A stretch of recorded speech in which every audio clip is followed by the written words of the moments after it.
शिवाजी की मूर्ति को लेकर बवाल लगातार बढ़ता जा रहा है। आज सिंधुदुर्ग में बीजेपी के नेता नारायण राणे और आदित्य ठाकरे के समर्थकों के बीच जोरदार हंगामा हुआ है। दरअसल दोनों ही नेता एक ही वक्त में वहां पहुंच गए। उसके बाद दोनों ही ओर से कार्यकर्ता सामने आ गए। पुलिस को बीच बचाव के लिए काफी मशक्कत का सामना करना पड़ा।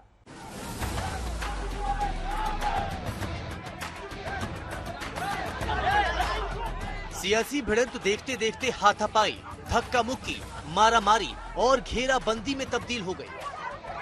सिंधुदुर्ग का राजकोट गांव सियासी अखाड़े से जंग के मैदान में तब्दील हो गया। कभी यहीं पर शिवाजी की मूर्ति हुआ करती थी, आज वहां उस मूर्ति को लेकर सियासी भिड़ंत है। दरअसल आपस में उलझे ये लोग महाराष्ट्र की दो विरोधी पार्टियों के कार्यकर्ता हैं। एक बीजेपी तो दूसरी उद्धव ठाकरे की पार्टी है।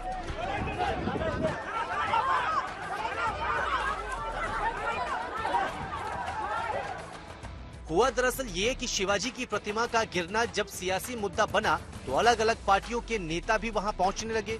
बुधवार को इलाके के सांसद और बीजेपी के नेता नारायण राणे भी अपने बेटे संग पहुंचे। इस बीच आदित्य ठाकरे भी अपने समर्थकों के साथ वहां पहुंचे।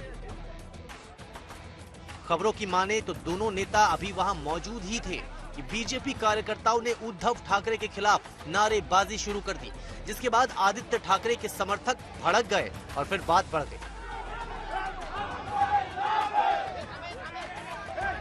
हंगामे और बवाल के बीच नारायण राणे मीडिया पर भड़क गए।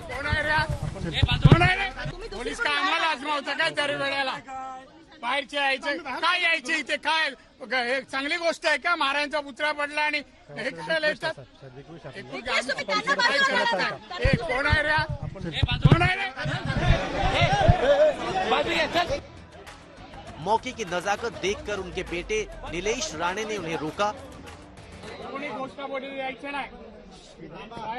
पोलिसांना जेवढं त्यांना सहकार्य करा, पण यापुढे आमच्या या जिल्ह्यात पोलिसांविरुद्ध असहकार्य असेल आणि त्यांना येऊ दे, तुम्ही त्यांना आमच्या अंगावर जायला परवानगी द्या। मी बघतो घरात खेचून एकेकाला रात्रभर मारून टाकेल। दूसरी ओर आदित्य ठाकरे ने शिवाजी की मूर्ति गिरने को लेकर बीजेपी सरकार को घेर लिया। माहौल बिगड़ा किसने? हम तो यहाँ एक मोर्चा करने के लिए आए थे और यही बात है कि होम मिनिस्टर का जो इलीगल सीएम है वो उन्होंने तो जिम्मेदारी अपनी झटक दी। उन्होंने कहा ये इंडियन नेवी की बात थी, तो फिर ये आपने कौन है? इसको कैसे काम दिया गया? किसका दोस्त है? क्या आपके परिवार में किसी का दोस्त है क्या? ये कॉन्ट्रैक्ट कैसे दिया गया? इसमें कोई जवाब नहीं दे रहा। जो स्टैच्यू ऑफ लिबर्टी है 138 साल हुए हैं अभी तक वहाँ खड़ी है। गेटवे ऑफ इंडिया को छत्रपति शिवाजी महाराज की जो मूर्ति है वो अभी भी वहाँ है। तो ये मूर्ति जो मोदी साहब ने अनावरण की थी वो कैसे 8 महीने में गिर गई? क्योंकि इसमें घोटाला है, भाजपा ने घोटाला किया। भ्रष्टाचारी जनता पार्टी, ये भाजपा का नाम है। शिवाजी की मूर्ति का 8 महीने पहले ही पीएम मोदी ने अनावरण किया था, लेकिन सोमवार को 35 फीट ऊंची वो मूर्ति टुकड़े टुकड़े होकर जमीन पर आ गिरी। अब महाराष्ट्र में चुनाव है, लिहाजा विपक्ष ने मुद्दा बना लिया है। जगह जगह विरोध प्रदर्शन और धरने होने लगे। बारामती में सांसद सुप्रिया ने शिंदे सरकार को घेरा, तो संभाजी नगर में कांग्रेस और उद्धव गुट के कार्यकर्ताओं ने सड़क पर मोर्चाबंदी की।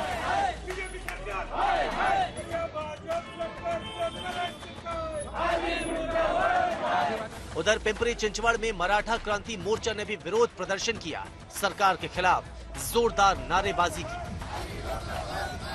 आज सिंधुदुर्ग में जिस तरह का आंदोलन हुआ उसमें आदित्य ठाकरे, जयंत पाटिल एक तरफ तो दूसरी तरफ बीजेपी नेता नारायण राणे और नीलेश राणे दिखाई दिए।